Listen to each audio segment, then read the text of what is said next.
할렐루야. 하나님께 영광 돌립니다. 이 영상을 접하는 여러분 모두를 축복합니다.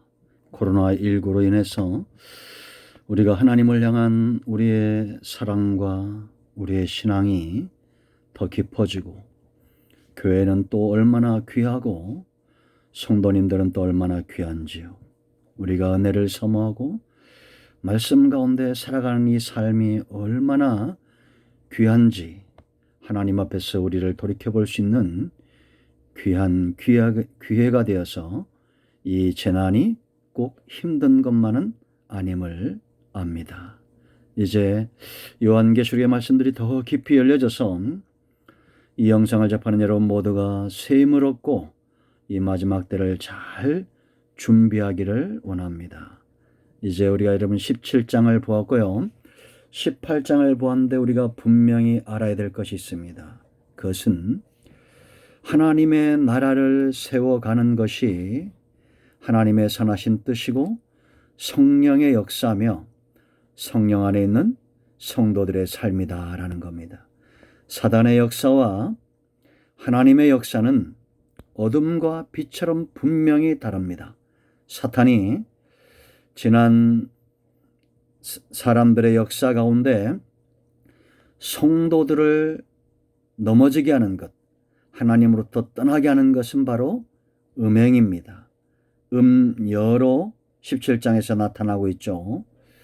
하나님을, 우리의 주인 되시고 신랑 되신 예수님을 떠나게 하는, 두 마음을 품게 하고 하나님부터 멀어지게 하는 이런 모든 사탄의 방법을 총체적으로 음녀다 이렇게 표현했습니다.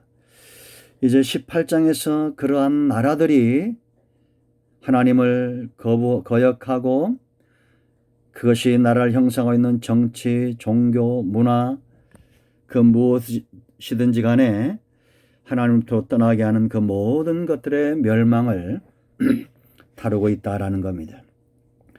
부는 하나님이 주신 축복입니다. 종교적이고 정치적인 또 상업적인 문화적인 이 모든 부분의 발전, 이것은 분명히 하나님이 주신 축복입니다. 그런데 이러한 것들을 죄와 우상숭배, 하나님이 주인 되지 못하도록 떠나게 하는 것, 그것이 바로 사단의 역사다라는 겁니다. 사단은 큰 세력, 요한 당시에 바벨론의 이 세력들처럼 요한이 이 말씀을 들었을 때 바벨론은 굉장한 나라죠. 아수르 같은 나라들, 애국 같은 나라들, 로마 같은 나라들, 굉장한 나라들입니다. 힘 있는 나라들입니다. 그와 같은 권세를 가지고 하나님으로부터 사람들을 떠나게 하는 이 모든 역사적으로 있었던 이런 나라들의 멸망을 지금 보여주고 있다 이렇게 보시면 되겠습니다. 그래서 우리가 18장을 잘 이해하기 위해서 크게 세 부분으로 나누어서 묵상하기를 원합니다. 먼저는 이러한 바벨론의 멸망을 우리가 잘 봐야 됩니다. 이건 단지 그 당시의 나라만 이야기하지 않는다고 그랬죠.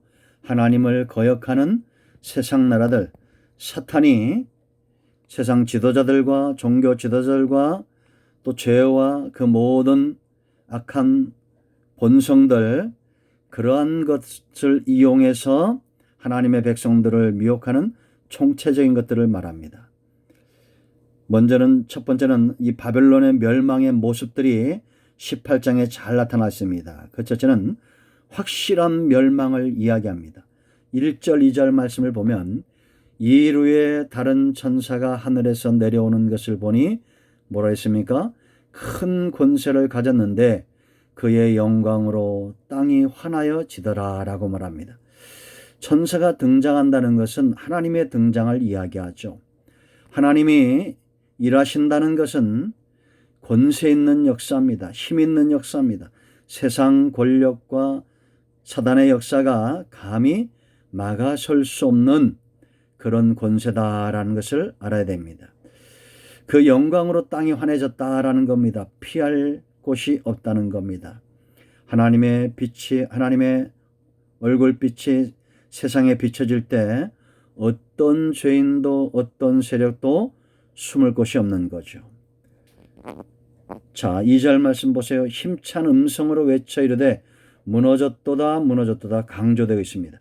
큰 성 바벨론이여 귀신의 처소와 각종 더러운 영이 모이는 곳과 각종 더럽고 가증한 새들이 모이는 곳이 되었도다라고 말합니다. 이러한 나라들이 확실하게 멸망할 것을, 사단의 역사는 어둠이라면 하나님의 역사는 빛입니다. 빛이 비추면 어둠은 어떻게 됩니까? 흔적도 없이 사라집니다.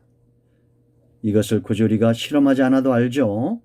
빛과 어둠은 하나 될 수 없습니다. 그러므로 세상 나라는, 사단의 역사는, 사탄의 앞잡이 노릇을 하고 있는 모든 종교적인 것, 우상 숭배와 탐심과 탐욕과 죄의 모든 모양들은 빛 앞에 어둠 사라듯이 확실하게 멸망을 받게 될 것이다 라는 겁니다. 이것에 속한 자들은 반드시 그와 함께 망하게 되어 있습니다. 그래서 18장을 여는 가장 중요한 핵심은 4절입니다. 4절 말씀 보세요. 또 내가 들으니 하늘로부터 음성이 나서 이르되 내 백성아 거기서 나와 그 죄에 참여하지 말고 그가 받을 재앙들을 받지 말라. 18장의 핵심 구절입니다. 반드시 확실하게 멸망할 것이기 때문에 하나님의 백성들은 거기서 나와야 된다는 겁니다. 무너질 죄와 어둠에 참여하지 말라라는 겁니다. 그런가 하면 두 번째는 갑작스러운 멸망입니다. 8절, 10절, 17절, 19절 말씀 어떤 표현들이 비춰지고 있나 잘 보세요. 여러분 깜깜한 어둠에 빛이 비추면 어떻게 됩니까? 한순간에 밝아지는 것처럼 이런 죄와 사단의 역사는 한순간에 갑작스럽게 멸망할 것이다 라는 겁니다. 자, 8절에 그러므로 뭐라 했어요? 하루 동안에 그럽니다. 하루 동안에 망한다라는 겁니다. 그런가 하면 또 어떤 표현들이 있냐면 1시간, 10절, 17절, 19절. 자, 10절 말씀 보세요. 그의 고통을 무서워하여 멀리 서서 이르되 화이토다 화이토다 큰 성 견고한 성 바벨론이여 1시간에 네 심판이 이르렀다 하리로다 라고 말합니다. 하루 1시간 급박한 거죠. 17절 말씀도 보면 그러한 부가 1시간에 망하였도다 라고 말했고 또 19절도 티끌을 자기 머리에 뿌리고 울며 애통하여 외쳐 이르되 화이토다 화이토다 이 큰 성이여 바다에서 배부리는 모든 자들이 너의 보배로운 상품으로 치부하였더니 1시간에 망하였다라고 말합니다. 하루 1시간 급박하게 멸망하는 것을 말합니다. 그런데도 이러한 죄, 세상 죄와 음행과 이러한 것들에 빠져 있으면서도 이 사람들은 그러한 것들을 깨닫지를 못한다라는 겁니다. 여러분, 죄는 우리의 눈을 가리고 영적으로 감각을 무뎌지게 합니다.